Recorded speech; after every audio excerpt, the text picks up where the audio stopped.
ជាកុសលទៅកើតមានពេលនឹងហើយបានបន្លំឡើងព្រះសម្ពុទ្ធបរមគ្រូជាម្ចាស់ព្រះអង្គនិមន្តទៅដោយប្រកាសភ្លើងផងដងទឹកផងតាមទឹកផងទាញជាពោចាស់ចេញពីខ្លួនផងហើយស្រោចស្រពនៅទឹកក្តៅដោះលាងសារពាង្គកាយរបស់ភិក្ខុអង្គនឹងផងដល់ចឹងវាផ្អែលយមផ្អែលពេលនោះផ្អែលដូចយើងថាបច្ចុប្បន្នគេថាបាតកម្មអីហើយដោយភិក្ខុទាំងឡាយនឹងលោកផ្អែលថាព្រះសម្ពុទ្ធបរមគ្រូជាម្ចាស់ព្រះអង្គទ្រង់បានបញ្ញត្តិនៅពុទ្ធវិន័យភិក្ខុចាស់ភាសាមិនអាចបំរើភិក្ខុជ័យភាសាបានទេ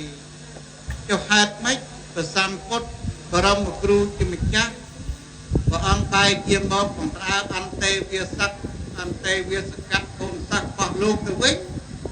ហើយពុទ្ធវិន័យដែលព្រះអង្គបញ្ញត្តិនោះកลายទៅជាអ្វីទៅ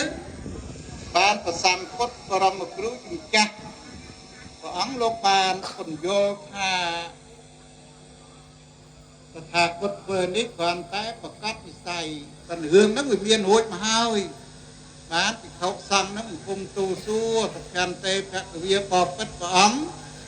ហេតុអីបានព្រះអង្គពោលដូច្នោះបានព្រះសម្ពុទ្ធព្រះអង្គទ្រង់បានត្រាស់ពន្យល់ថា